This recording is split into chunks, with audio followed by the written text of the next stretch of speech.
Tetapi dalam Toriko ini kita diajarkan bahwa jangan sampai kita terkendali atau kita ada di bawah kungkungan eh, harta benda tersebut atau kenikmatan duniawi itu. Tapi justru sebaliknya, itu menjadi sarana, menjadi alat dan kita hanya terikat kepada Allah saja. Kalau dalam bahasa pengarsa Abah itu ya menjaga diri supaya tidak ghaflah karena ghaflah ini adalah sikap batin yang paling ya bisa dibilang paling fatal ya, paling mengerikan itu. Jangan sampai ghaflah karena ghaflah ini menentukan kedirian kita. Ibadah yang secara syariat itu oh benar tapi tidak dilaksanakan atau keteringatan kepada Allah, kepada ghaflah itu seperti sedang menipu Allah, menipu diri sendiri. Dan ini kalau Pangersa Abah menjelaskan lebih berbahaya daripada mengingkari Allah itu sendiri.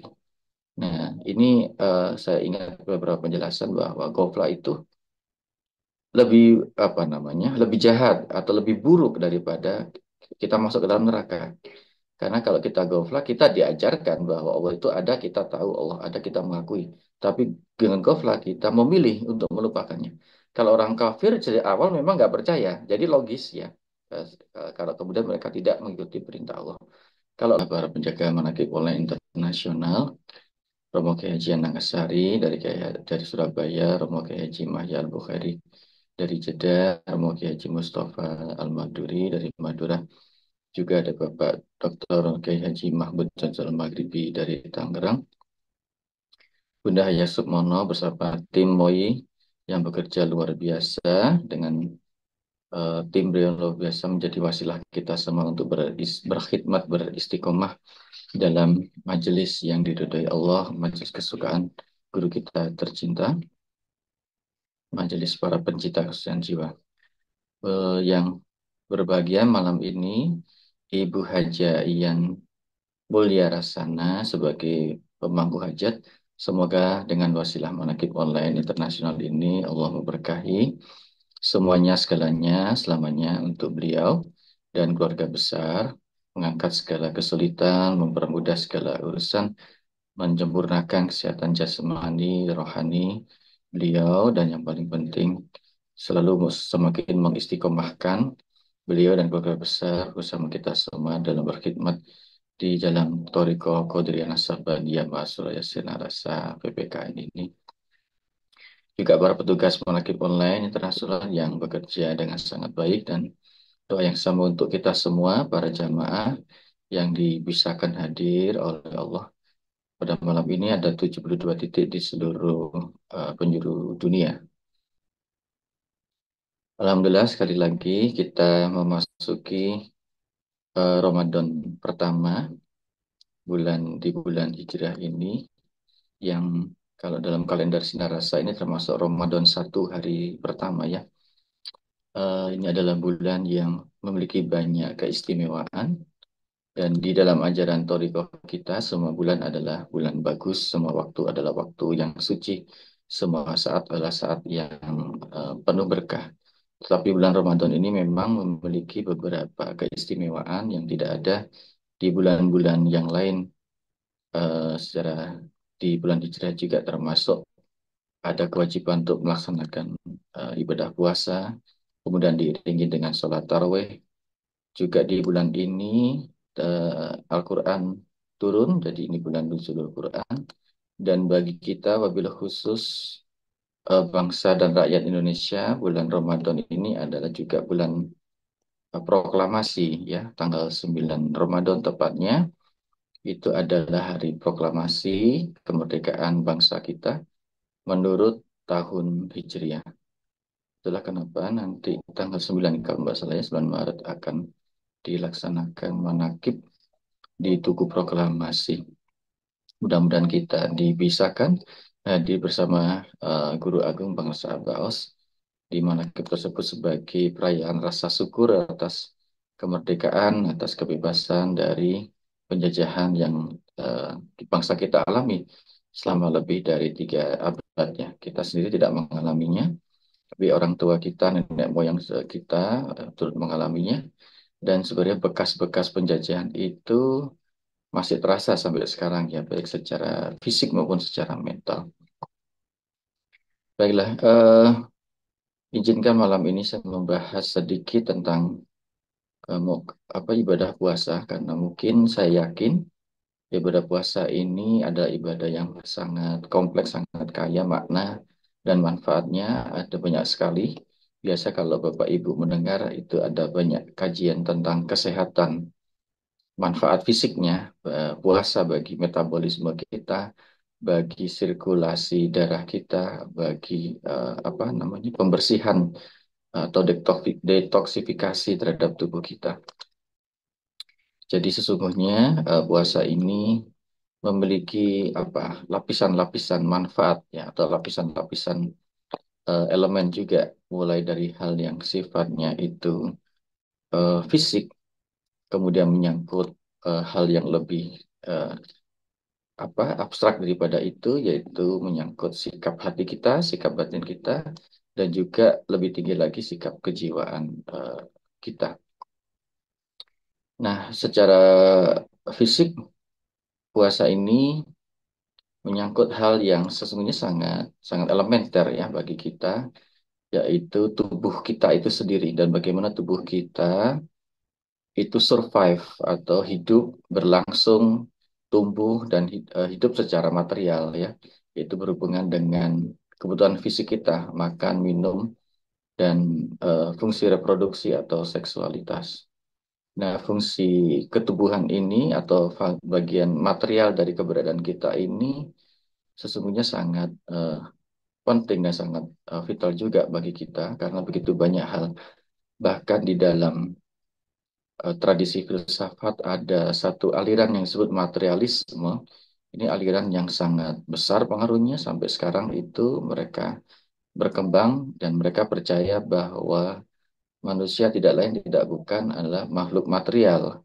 Yang artinya kita ini terikat dengan unsur-unsur material termasuk apa yang kita konsumsi, apa yang kita hirup gitu ya. Terutama unsur-unsur atau objek yang kita konsumsi. Dalam hal ini ya makanan gitu ya terutama. Nah, puasa mendidik dan melatih kita untuk mengatasi atau terlepas tidak menjadi terdominasi atau terpengaruh oleh aspek-aspek fisik tersebut ya. Karena tentu saja di dalam agama kita, terutama dalam Torikoh ini, kita diajarkan bahwa fisik kita ini hanyalah dimensi yang lain gitu ya, sarana dari aspek lain yang lebih lebih utama atau lebih hakiki dalam keberadaan manusia, yaitu aspek spiritual kejiwaannya, terutama aspek hati yang paling penting di situ. Tetapi fisik ini tidak bisa kita abaikan ya, dan juga di dalam Toriko ini kita diajarkan untuk mendisiplinkan tubuh kita. Misalkan dalam sholat-sholat yang kita lakukan, ibadah-ibadah termasuk zikir ya, yang kita lakukan sekarang gerakan zikir itu kan sekarang berfokus pada latifatul qalb ya. Ini adalah bagian fisik ya, bagian fisik tubuh kita artinya bagi dimensi material dari keberadaan kita. Juga dalam puasa ini kita dilatih untuk memiliki sensitivitas, ketajaman rasa terhadap dimensi material itu dengan mengatur hubungan kita dengan hal-hal yang kita konsumsi sebagai cara untuk hidup sebagai manusia ya, dalam bentuk yang ketubuhan ini. Sehingga ini menjadi penting. Sehingga secara fisik sebenarnya puasa melatih ketahanan fisik kita ya. Untuk bukan hanya kita mendisiplinkan pola konsumsi kita, tapi juga untuk melatih agar tubuh kita ini sesungguhnya tidak sepenuhnya bergantung pada dimensi material atau dalam hal ini konsumsi yang sehari-hari kita lakukan ya. Kita diajarkan untuk mengkonsumsi zat-zat material itu, makanan yang saya maksud dan minuman, termasuk seksualitas di situ dalam kadar yang secukupnya, dalam kadar yang pas, sehingga itu bisa menjaga keseimbangan tubuh kita sesungguhnya secara medis, secara fisiologis, secara material. Nah, untuk mengatur mendisiplinkan tubuh ini tentu saja membutuhkan daya tahan mental ya. Tubuh kita nggak bisa berikan keputusan kita mau makan apa nggak, mau makan apa. Yang berikan keputusan ya mental kita, pikiran kita, ya, jiwa kita.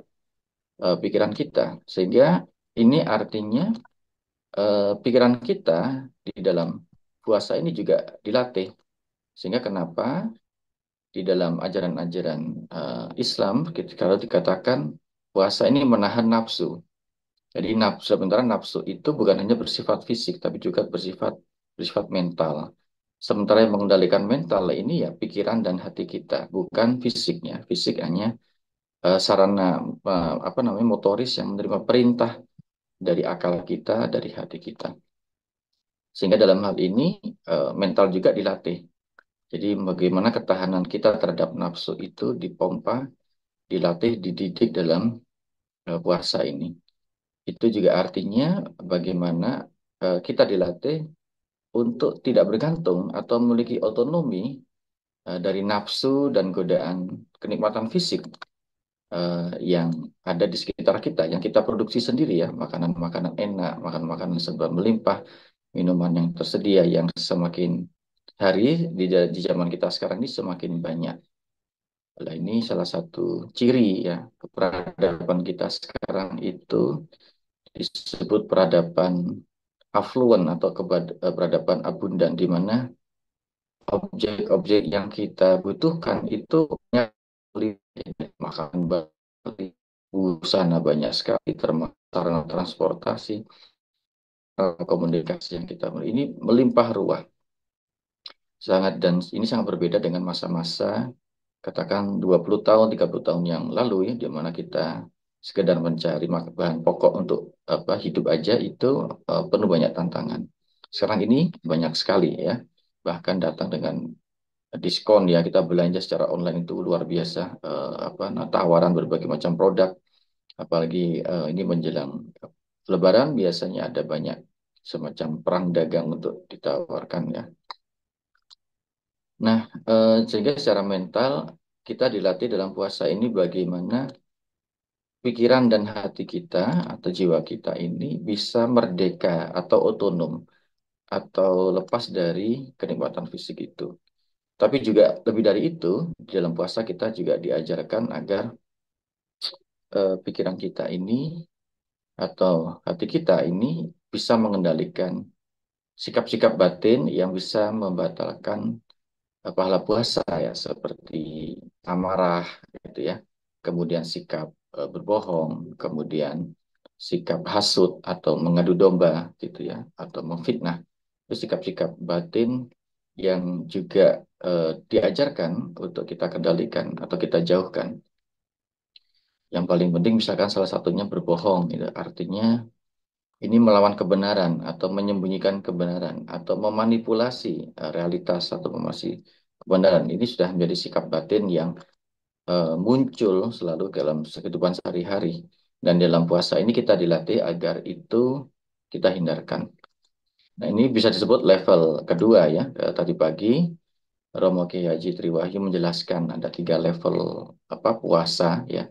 Puasa yang syariat yang itu berikat dengan batal tidaknya puasa secara fisik. Kemudian ada puasa lebih dari itu, puasa hakikat yang itu dia mengajarkan kita untuk mengendalikan perilaku kita, sikap dan kita, dan paling tinggi adalah ada puasa makrifat. Nah, sama juga level-levelnya dia. Di dalam puasa yang lebih tinggi lagi, artinya puasa melatih bukan hanya pikiran kita, tapi juga sikap spiritualitas kita sebenarnya untuk selalu mengingat Allah ya, atau mengikat diri kita sepenuhnya terhadap Allah. Dan ini menjadi logis sebenarnya ketika kita melaksanakan puasa. Di dalam niat puasa itu kan, nama itu samargodi, dan seperti niat yang lain, niatnya kan untuk Allah saja, niat puasa itu. Juga dikatakan, kita diajarkan bahwa pahala puasa ini hanya milik Allah saja. Artinya sepenuhnya kendali tentang nilai kualitas puasa ini pada Allah saja. Dengan begitu, sebenarnya kita dilatih ketika melaksanakan ini, kita sebenarnya dilatih berzikir untuk mengingat ya, memotivasi puasa itu hanya kepada Allah. Jadi sesungguhnya ini saya ingat perkataan Bang Abah. Ketika kita itu diajarkan untuk selalu mengikat diri kepada Allah, itu sebaliknya sesungguhnya ya. Dan ini sangat berat kaitannya dengan puasa. Kita diajarkan untuk berlepas diri atau apa ya, merdeka atau otonom dari segala sesuatu yang bukan Allah. Nah, ini logikanya sebenarnya kalau kita menarik dari puasa makrifat di level yang tadi ini. Dan bukan kebetulan juga kalau sebenarnya puasa makrifat itu juga tidak terikat oleh waktu ya. Artinya biasanya kalau secara syariat puasanya terikat oleh bulan Ramadan saja atau ada secara wajib ya, ada puasa-puasa sunnah juga. Tetapi dalam syariat kita puasa Ramadan ini wajib, sesuatu yang kita laksanakan bagian dari rukun Islam juga. Sementara di dalam ajaran TKN Thariqah kita ini puasa yang sifatnya marifat ini tidak terikat oleh bulan Ramadan ya, sepanjang bulan ada tindakan puasa, ada tindakan mengingat Allah, ada tindakan berlepas diri dari segala sesuatu yang bukan Allah. Nah, ini saya kira terutama di bulan Ramadan ini, ketika secara fisik kita itu diwajibkan untuk berpuasa, maka tindakan batin kita juga dilatih untuk semakin berlepas dari segala sesuatu yang bukan Allah, gitu ya, secara logika. Dan ini saya kira satu ajaran atau satu hikmah yang sangat penting, sangat mendasar, bahkan luar biasa. Kalau puasa itu adalah menahan segala sesuatu yang sesungguhnya boleh, halal gitu ya. Makan, minum itu secara syariat halal. Tapi karena kita puasa, dia menjadi haram saat kita berpuasa. Itu membatalkan puasa kita gitu ya. Dan sesungguhnya di dalam kehidupan kita juga, kita sesungguhnya itu sedang berpuasa kalau kita mencapai sesuatu yang lebih tinggi.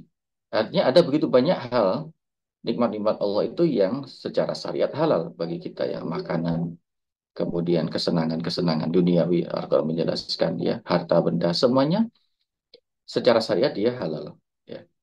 Tetapi dalam Toriko ini kita diajarkan bahwa jangan sampai kita terkendali atau kita ada di bawah kungkungan eh, harta benda tersebut atau kenikmatan duniawi itu. Tapi justru sebaliknya, itu menjadi sarana, menjadi alat, dan kita hanya terikat kepada kepada Allah saja. Kalau dalam bahasa pengarsa Abah itu ya menjaga diri supaya tidak goflah, karena goflah ini adalah sikap batin yang paling ya bisa dibilang paling fatal ya, paling mengerikan itu. Jangan sampai goflah, karena goflah ini menentukan kedirian kita. Ibadah yang secara syariat itu oh benar tapi tidak dilaksanakan atau keteringatan kepada Allah, kepada goflah, itu seperti sedang menipu Allah, menipu diri sendiri. Dan ini kalau Pangersa menjelaskan lebih berbahaya daripada mengingkari Allah itu sendiri. Nah, ini saya ingat beberapa penjelasan bahwa gofla itu lebih apa namanya, lebih jahat atau lebih buruk daripada kita masuk ke dalam neraka. Karena kalau kita gofla, kita diajarkan bahwa Allah itu ada, kita tahu Allah ada, kita mengakui. Tapi dengan gofla kita memilih untuk melupakannya. Kalau orang kafir dari awal memang nggak percaya, jadi logis ya. Kalau kemudian mereka tidak mengikuti perintah Allah. Kalau logika ghaflah, kita tahu, kita mengakui Allah ada, tapi kita memilih untuk melupakan Allah. Dan ini sebuah penipuan diri yang ya penipuan kepada Allah juga yang lebih mengerikan ya. Sebuah tindakan yang saya kira mendekati sikap munafik itu. Jadi tahu sesuatu tapi memilih untuk tidak mengetahuinya. Nah, puasa mengajarkan kita agar kita berlepas diri atau tidak terikat dengan goflah ini ya, dan terus-menerus melaksanakan zikir. Dan di dalam Toriko ini kita juga diajarkan bahwa zikir itu adalah tindakan tindakan hidup kita, tindakan sepanjang hayat. Hanya ketika kita selama kita hidup, maka zikir akan selalu ada. Dan di dalam Toriko kita ini juga diajarkan pengasabah bahwa talqin itu menghidupkan hati kita. Artinya dengan zikir itu sesungguhnya kita hidup ya. Dan kita diyakinkan bahwa kita ini sudah mati dua kali dan hidup dua kali. Dan hati kita ketika berzikir sudah tidak akan mati ya. Nah, saya ingat suatu ketika ketika saya dengan Kiai Arif itu ke sedang sohbah ke pengersaabah di dalam salah satu ini ya waktu ketika setelah subuh kalau tidak salah pengersaabah mengatakan bahwa surga itu hanya untuk orang-orang yang hidup. Nah, begitu. Artinya kalau hatinya tidak hidup, tidak mungkin seseorang itu bisa merasakan atau masuk surga. Nah, talqin itu menghidupkan hati kita. Nah, dan zikir inilah yang menghidupkan hati kita. Artinya ketika kita ghaflah, sesungguhnya kita sedang mematikan saraf-saraf spiritual kehidupan kita. Saya kira begitu, semoga bermanfaat untuk menambah khasanah dari pemahaman kita tentang betapa penting dan betapa mendasarnya puasa. Semoga Allah memberkahi semuanya sekalian. Terima kasih. Wassalamualaikum warahmatullahi wabarakatuh. Saya